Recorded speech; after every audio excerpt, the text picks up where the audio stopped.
कपड़े धोने वाली बहू। शादी के पहले से ही विभा को कपड़े धोने का बड़ा शौक था। कभी नल के नीचे तो कभी तालाब के पास। अरे मेरी नीली वाली लुंगी नहीं दिख रही है। विभा की अम्मा, कहाँ रखी है लुंगी? अरे वो तो विभा ने परसों ही धोकर रखी थी आपकी अलमारी में, देखो वहीं होगी। वो ना मैंने आज धो दी, मुझे लगा कि गंदी हो गई होगी। अरे कैसे गंदी हो गई थी? उसे तो मैंने पहना भी नहीं। हे भगवान, इस लड़की के कपड़े धोने की आदत से परेशान हो गया हूँ मैं। जितना तो घर में राशन नहीं आता, उससे कहीं ज्यादा डिटर्जेंट पाउडर का खर्चा है। इसकी शादी करवा दो, शादी जाए अपने घर में ही करे काम, फिर चाहे घर के कपड़े धोने हो या पूरे गांव के। हाँ ठीक बोल रही हूँ, देखता हूँ मैं कोई लड़का। वो दिन भी आ जाता है जब विभा को देखने लड़के वाले आ जाते हैं। लड़की मुझे अच्छी लगी। होने वाली सास कहती है, बेटी अगर कुछ पूछना है तो पूछ लो। वैसे तो हमारी लड़की बहुत ही शर्मीली है, जो बोल दो वो मान लेती है, इसे क्या पूछना होगा। अरे कैसी बात कर रही हो माँ, मुझे इन लोगों के घर रहना है, सवाल तो कई है। हाँ हाँ बेटा, पूछ लो ना, क्या पूछना है। आप लोगों के घर कपड़े कौन धोता है? सास का मुंह बन जाता है। देखो, अगर तुम ये कहना चाहती हो कि तुम्हें कपड़े धोने नहीं आते तो सुन लो, कपड़े मैं ही धोती हूँ, लेकिन तुम्हारे आ जाने के बाद मैं रुमाल तक नहीं धोऊंगी। अरे चुप रहना भाग्यवान, बहू बेचारी घर आई नहीं, उसे डराना शुरू कर दिया। वो क्या है ना बिटिया, अभी तक तो ये कल्लू की माँ ही धोती थी, लेकिन अब तुम्हारे पापा तो दहेज में वॉशिंग मशीन देंगे ही। तभी विभा की माँ बोल पड़ती है, सवाल भी पूछा तो क्या। वैसे भाई साहब, मशीन की तो फिर भी कपड़े धोने की कैपेसिटी होती है। मतलब जो बिटिया दे रहे हैं ना विभा, इसे कपड़े धोने का बहुत शौक है। ये आप लोगों के क्या, आस पड़ोस गांव मोहल्ले सबके कपड़े धो दे और उफ तक ना करे। बाहर देखा नहीं आपने कितने कपड़े सूख रहे हैं? सब हमारी बिटिया ने ही तो धोए हैं। बस भी करो ना माँ, शर्म आ रही इतनी तारीफ सुनकर। और तो और एक दाग निकाल कर दिखाओ तो मान जाऊं। हाँ अच्छा, माफ करना बेटा, मैंने गलत समझा। हमें तो रिश्ता बहुत पसंद है। और ऐसे जुड़ जाता है रिश्ता कपड़े धोने का शौक रखने वाली विभा का। उसकी शादी हो जाती है कोयला फैक्ट्री में काम करने वाले कल्लू के साथ। शादी के बाद अचानक विभा चिल्लाती हुई सास के पास आती है। सासू माँ, अरे सासू माँ कहाँ है आप? ये तो धोखा है, धोखा दिया आप लोगों ने मुझे।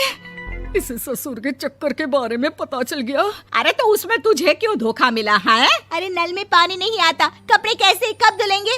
अच्छा, तू पानी नहीं आ रहा उसकी बात कर रही है। तो आपने क्या सोचा? कुछ नहीं।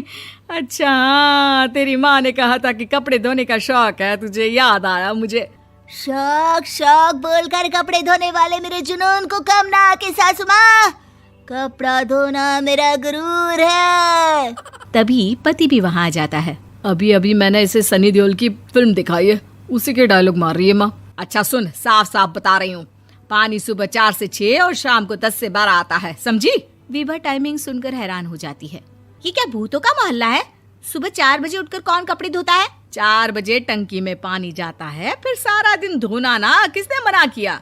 अरे कैसी बात कर रही हैं? 200 लीटर की टंकी में कितने कपड़े धो लूंगी मैं? सुबह ही उठ जाऊंगी मैं। अब क्या था, विभा सुबह 4 से लेकर रात के 12 बजे तक कपड़े ही धोती रहती। एक रोज सास पड़ोस से निकलकर कहीं जा रही होती है कि साथ वाली कहती है, हाँ कल्लू की माँ, जरा ये बताओ कि 2 साड़ी है, 2 ब्लाउज और एक पेटीकोट और एक नाड़े वाला लंबा कच्छा।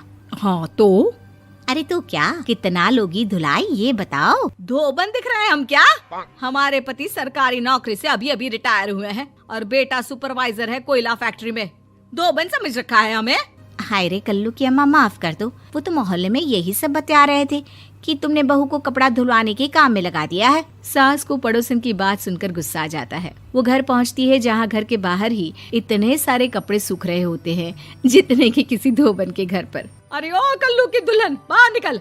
माँ जी यहीं आ जाओ, बाथरूम में चादर धो रहे हैं हम। अरे अभी हम धोते हैं, तुमको बाहर निकलो। ये आस पड़ोस वाले बोल रहे हैं कि हम बहू से कपड़े धुलवा कर उसे कपड़ा धोने वाली बना दिए हैं। अरे छोड़ो ना माँ जी, किन लोगों की बातों में आती हो? आस पास के लोगों का तो काम ही होता है कि वो किसी तरह सास बहू को लड़ा दे। बहू सारे घर के कपड़े धोती है, ये क्या कम है? बोलिए। सास को भी लग जाता है कि वो बहू का ये सनकीपन नहीं छुड़वा सकती, इससे अच्छा है कि खुद ही चुप हो जाए।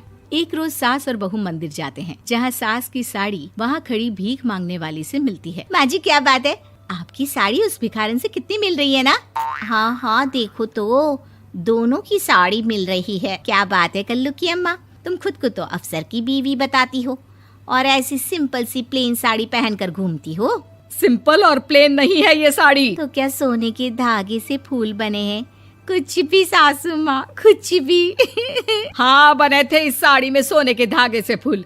मेरे पति लेकर आए थे मद्रास से स्पेशली मेरे लिए 10,000 की। ताहे भाई साहब इस भिखारन के लिए भी सेम टू सेम साड़ी लेकर आए होंगे 10,000 की। सास उस वक्त तो कुछ नहीं कहती, लेकिन बहू के साथ घर आती है और अलमारी से एल्बम निकाल कर लाती है। ये साड़ी देख रही है, ये वही साड़ी है जिसे मैंने अभी पहना था। इस साड़ी में ये जो चमकदार फूल दिख रहे हैं ना, ये सोने के धागों से काढ़े गए हैं। लेकिन तू लोकल वॉशिंग मशीन ब्रश से घिस घिस कर सारे फूलों को निकाल कर साड़ी प्लेन कर दी। मुझे माफ कर दीजिए सासू माँ। और तो और, जब मैंने तुझे तेरी गलती के लिए कुछ नहीं कहा, लेकिन तूने तो सबके सामने मेरा मजाक ही बना दिया। क्यों? बहू को समझ में आ जाता है कि अब से उसका कपड़े धोना बंद।